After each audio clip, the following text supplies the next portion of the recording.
Hi guys. So I know a lot of you have been complaining as usual that I don't do enough videos on TikTok. I'm trying. It's really difficult, but I'll try and do better. I promise you I'm gonna do better. But anyways, the reason I'm recording this particular video is because I wasn't around, and when I came back, like I'm seeing like dozens of headlines just flying around, like people claiming, Jacinta, you claimed you're gonna create jobs, and right now there's unemployment rates is on the rise, etc., etc. And I just want to clarify some things. First of all, the people saying that are people who obviously are not supporting much and much in any way. So we don't expect you to say anything positive about us. So trust me, your words have no bearing to us. We know we can't change your mind. You've decided much and much is rubbish, much and much is all of those things. So continue with whatever propaganda that you're spreading. We're cool with that. We don't have a problem with that because it's your decision, your life. You've already chosen a side. Stick to it. We're cool. But to those who are interested to know, with the recent statistics coming out that in Q2 people lost their jobs, Q2, which is obviously between April and June, they said that the number has generally increased of people who have lost their jobs in general. But there's a positive in that. Unfortunately, it's not positive for people to be unemployed. But the positive is this. When they talk about an unemployment rate, they don't necessarily mean people losing their jobs. An unemployment rate could also mean that there are new people in the market now looking for jobs that were not there before. So if there was 100,000 people who are not there now suddenly looking for jobs, it'll increase the number of unemployed people because obviously there's 100,000 new people now looking for jobs instead of the people who are already in the market looking for jobs. All right. Now, second to that, though, in other sectors, some of the sectors that we have been saying have a lot of foreign nationals, which is the informal sector, there has been an increase of 34,000 people who have now found jobs. And, this is a very positive stride because it means that 34,000 new people are actually working in a period of 3 months, which is April to June. So there's a positive in this headline that they refuse to highlight, which is cool. It's okay, right? But we are obviously looking forward to more South Africans looking and finding employment, which makes us happy. It's very disappointing to see other South Africans celebrating the fact that there's a high unemployment and where are the jobs that they claim people were promised. It's your country at the end of the day. The people that are not working are your fellow South Africans. Like, you can hate much and much all you want, but you can't honestly be celebrating the fact that there's a high unemployment rate. Really, I feel like that shocks me every time. People love political parties so much that they celebrate unemployment just because it proves a point about their political party or people that they like or dislike. You guys honestly can be so shocking sometimes. Anyways, that's not even the main reason for this video. The main reason is to call all patriotic South Africans who are available and who can come to Durban on Monday at the Durban ICC at 9 o'clock. 9 o'clock, guys, please join us. The SADC leaders are going to be in South Africa, in Durban, KZN. And these presidents of these respective countries are coming here to talk about different things. Apparently, they want to make life easier for themselves and create more opportunities to open doors for trade and create routes that make trading easy, which is fine. But the problem is we're not trading people. We are not trading your people. We are trading goods because it's like an exchange. It's like a business deal, a business transaction.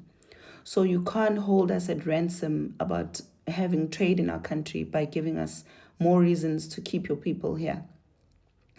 We have all experienced a number of your people. They have come here, they've committed crimes, they've taken over buildings, they're selling drugs, some of them.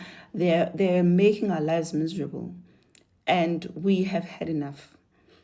We know some of them are getting support because they compensate for free labor, cheap labor in this country, but that is not our business. We have laws in this country, and those laws say that a person who's in the country legally must go. So we gave your people a deadline, which is the 30th of June, and they didn't respond to it. So now we're going to you to tell you to come and fetch your people. South Africa has spent millions and millions of rands repatriating some of them, but majority of them continue to stay, continue to be rude and arrogant and tell us they're not going anywhere. And when South Africans respond, you turn around and run and cry xenophobia. Now, it's your opportunity to fetch your people, take them to your country, instead of talking about things that make you look good as presidents. Come and talk about how are you collecting your people? When are you fetching them? What mode of transport are you fetching them with? Because we have had enough. We have had enough of being disrespected by your people in our own country, of living in fear because of your people, of people not having opportunities because of your people. And every time we try to raise a voice about it, we are suppressed by being called names and given labels. Now that time is up. Come and fetch your people. It's the message that we're sending on Monday. And I want all of the people who have, any comments or profiles of people who have been rude, arrogant, insulting, sending death threats, please print those out. Please print those out of those profiles of those foreigners who have been giving us hell in our own country. And when we print them, we're going to display them. And when we deliver the memorandum, our memorandum will be going with those comments and those insults of those people, and their presidents must attend to those people, because those are your people. And our government wants to play footsie with our lives because of your people. Now we're asking nicely to come and collect your people. On that day of SADC, discuss how you're going to fit your people. Because as a country, we have had enough of them. We have had enough of them. And you can call us, label us, swear at us, write propaganda, hate us. Hatred is not going to change where we stand now.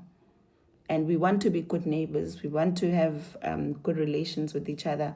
But that relationship depends on you fetching your people. Because our country is not a dumping site. It's not a place where you can transfer all your failures. South Africa deserves a life on its own for South Africans. And South Africa deserves a chance for the people who are the future of this country, and that is South African children. We can't carry your burden anymore. Monday, 9 o'clock. We cannot submit to the intimidation and harassment of people seen as coming from elsewhere. As South Africans, we are deeply concerned and ashamed that nationals from other countries have in recent months been subjected to discrimination and ill treatment. I repeat, as South Africans, we are deeply concerned and ashamed that people from other nations, some whose leaders are here, were treated badly and were even forced to leave the country under threat of violence. The criminal actions of a few within our communities are a repudiation of the solidarity upon which this Southern African community is built. Regepa and a youngster killed 4 people. He was out on bail by the very same laws that are written by the country. He's in today, he's going to be in court the other day, and he's going to be given bail again, trust me. And he's going to go out and kill again. The finger goes back into the police. So until we understand this whole value chain system, can continue fighting. And we'll fight. All of us as officials are going on pension. We'll be sitting there and say, okay, we are no longer part of it, and the problem is still there. So what must happen next? So my plea to everyone, from government and from the officials themselves and public at large, can we pause and really ask ourselves a question? what is the problem with crime in our country and how to solve it. Crime instead is seen in this country as a South African police performance management. It is not. Crime is an indication of a problem that exists in society. So everyone must ask themselves a question. The mother, the parent of the child, what is their role? Where are their failures? Junior, one day, you will be sitting up here. Some of your friends will be sitting up here. And you will be leading us. You need to understand that. When I was your age, I met some very important people in my life that taught me about respect, that taught me about discipline, that taught me about family. To name a few. Nelson Mandela was one of them, the late president. A gentleman named Oliver Reginald Tambo. When I was living in Zambia in the late 1980s, I met him. He was very, very, very respected. I have a father that's been in this political game that's taught me exactly what this game is about. So when you're sitting there and when you look around and you're listening to people and you're seeing how people are behaving, there's some things that are normal and some things that are not normal. When we sit and we gather in these gatherings like we're sitting here today, there's a lot of hard work that we go through. There are a lot of insults that these people go through, especially the ones on the stage. So at all times, you must keep your head up. Even if people disrespect you, even if people insult you, keep your head up.